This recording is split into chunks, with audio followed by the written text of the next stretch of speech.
네, 우리들은 하나님의 자녀들이죠. 하나님의 자녀들이면 자녀답게 하나님의 영광을 드러내는 삶을 우리들은 살아야 하는데, 하나님의 영광을 드러내는 삶을 살아가기 위한 가장 기본적인 전제 조건 중에 하나가 무엇이냐면, 하나님 안에 늘 거하는 삶을, 하나님 안에 머무르는 삶을 우리가 살아야 되는 거예요. 반대로 이야기하면 하나님을 떠나지 않는 인생이, 떠나지 않는 삶이 되어야 된다라는 것이죠. 그러니까 그런 측면에서 볼 때 오늘 본문의 말씀이 그런 거예요. 당시 갈라디아 교회에는 복음을 훼손하고 변질된 다른 복음들을 가르침으로 성도들을 미혹시키고 혼란을 야기했던 자들이 있었기 때문에, 그렇게 복음을 떠나가는 자들이 있었기 때문에 바울은 애통하는 마음으로, 정말로 걱정하는 마음으로 다시금 갈라디아 교인들이 복음 안에 올바르게 설 수 있기를 위하여서 이 편지를 썼다라는 거예요. 우리가 빌립보서도 잠시 살펴봐서 알겠지만, 바울은 이 성도들을 향한 하나님의 그 뜨거운 사랑을 가지고 그들을 정말로 위하는 마음으로 항상 편지를 썼다라고요. 그런데 갈라디아 교인들도 마찬가지였거든요. 그들을 너무나 주 안에서 마음 다해 사랑했던 바울이었기 때문에 그렇게 잘못된 가르침에 미혹돼서 떠나가는 교인들을 바라보며 애통하는 마음으로, 안타까운 마음으로 이 편지를 썼다라는 것입니다. 그러니까 우리가 그렇잖아요. 우리가 사람과 사람이 직접 만나서 이야기해야 감정의 전달이 크잖아요. 잘 되잖아요. 근데 우리가 흔히 하는 핸드폰으로 메시지를 보낸다거나 카톡을 보낸다거나 이메일이나 편지를 쓰면 그 단점이 무엇입니까?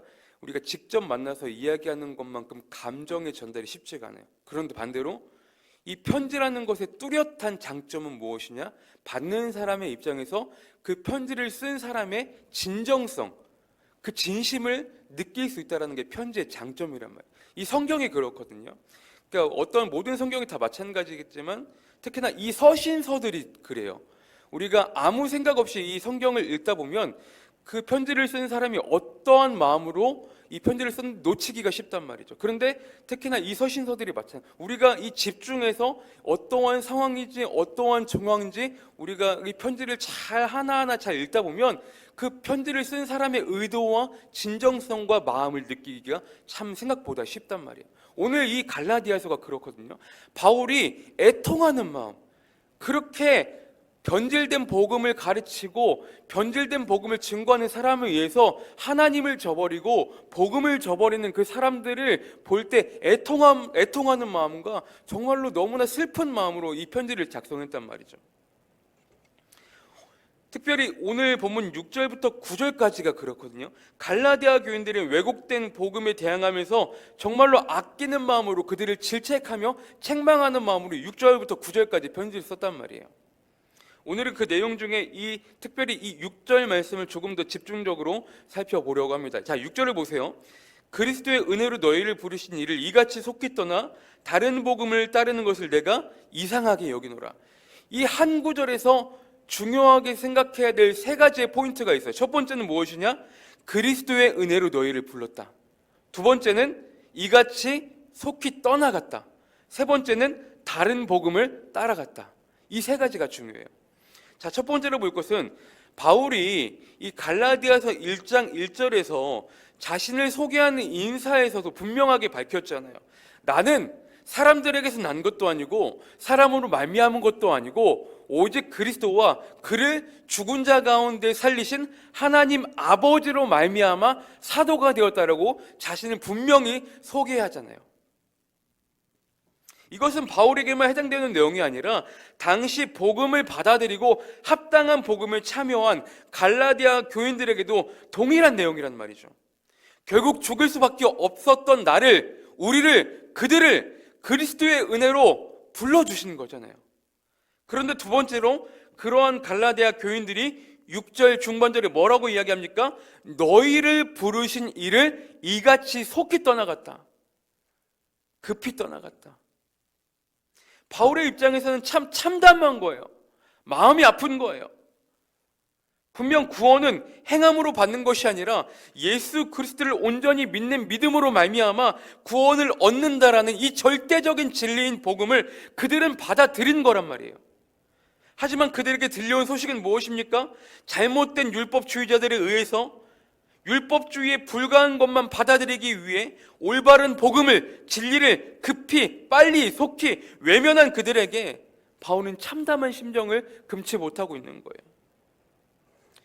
여러분, 우리가 입장 바꿔 생각해 보면 어떻습니까? 우리가 한 영혼을 전도하기 위해 얼마나 힘들어요. 그렇잖아요. 우리가 오랜 기간 눈물로 기도하고 씨를 뿌려서 몇 번이고 찾아가서 복음을 전하고 또 찾아가서 복음을 전하고 계속적으로 그 한 영혼이 열매를 맺기 위해 우리가 물질과 기도와 시간과 모든 것들을 다 쏟아부어서 정말로 어렵게 한 영혼이 주님을 영접했다라고 생각해 보세요. 그런데 그 한 영혼이 우연치 않게 이단들을 만나서 단 몇 시간 만에 그렇게 떠나갔다라고 생각해 보세요. 얼마나 참담하고 이게 억하심정이 무너지고 이게 얼마나 지금 마음이 힘드냐고요. 바울이 지금 그런 거예요. 지금 바울은 감옥에서 이 글을 쓰고 있는 거죠. 내가 나가서 지금 당장 복음을 전할 수도 없고 그들에게 들려온 소식이 무엇입니까? 잘못된 율법 교사들에 의해서 그렇게 이같이 속히 떠나가는 그런 교인들을 보면서 너무나 안타까운 거예요. 아까 6절 말씀에서 중요하게 봐야 될 세 가지가 있다고 했죠. 첫 번째, 그리스도의 은혜로 너희를 불렀다. 두 번째, 이같이 속히 떠나갔다. 지금 이같이 속히 떠나가고 있는 거예요, 갈라디아 교인들이. 근데 세 번째로 중요한 게 뭐였습니까? 다른 복음을 따라갔다. 그리스도의 은혜로 부르심을 입은 그들이 속히 떠나서 다른 복음을 쫓았다라는 거예요. 단순히 떠나가고 있다라는 게 아니라 그 신앙을 저버리고 있다라는 거예요. 다른 복음을 따라간다는 말은 다른 말로 하면 무엇입니까? 하나님을 떠난다라는 말이잖아요. 왜요? 부르신 이가 하나님이시기 때문에. 바울이 지금 이야기하는 이 6절 말씀은요, 복음의 본질이란 말이에요. 죄인된 우리를 죽을 수밖에 없던 우리를 그리스도의 은혜로 말미암아 불러주신 분이 하나님이시므로 하나님이 곧 복음이고 복음이 곧 하나님이란 말이죠. 그 복음은 공로에서 오는 것도 아니고 값없는 대가 없이 주어지는 것이 복음이잖아요. 바울은 지금 잃어버린 영혼, 잃어가고 있는 영혼, 아직도 잘못된 입술에 꿰임이 넘어가고 있는 그 영혼들을 생각하며 정말로 화가 나고 참담하고 흥분이 되는 거예요. 그렇게 값없는 은혜로 불러주신 주님을 속기 떠났기 때문에. 그리고 여러분, 실제로 우리에게 있어서 다른 복음은 존재하지도 않는데, 그렇죠? 그렇게 다른 복음을 따라갔다라고 이야기를 전해 듣고 있기 때문에 바울은 지금 마음이 너무나 무너지는 거예요. 사랑하는 성도 여러분, 우리가 기억해야 될 것은 무엇이냐? 다른 복음은 절대로 존재하지 않음을. 오직 복음은 오늘 6절의 바울의 고백처럼 그리스도의 은혜로 우리를 부르신 이를 믿는 것이 온전하고 유일한 복음임을 기억하시기를 바랍니다. 그래서 오늘 우리가 기억해야 될 것은 무엇이냐? 6절의 말씀처럼 첫 번째, 우리는 그리스도의 은혜로 아무 대가 없이, 아무 공로 없이 부르심을 받은 자들임을 기억해야 될 것입니다. 두 번째, 우리는 그 그리스도 안에 날마다 주님 안에 거하는 삶을 살아야 되고 절대로 주님을 떠나지 않는 인생이 되어야 됨을 기억하시기를 바랍니다.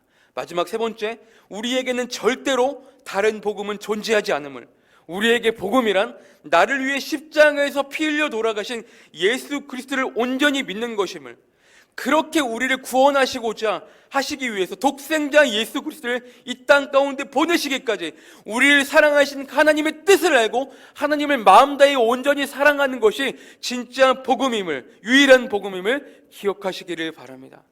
2024년도 한 해가 밝았습니다.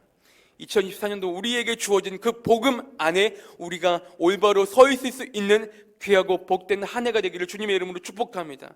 오늘도 그 주님께서 주신 귀한 복음 안에서 살아가시는, 다시 복음 앞에 설 수 있는 귀하고 복된 우리의 축복된 삶이 되시기를 주님의 이름으로 간절히 축원합니다.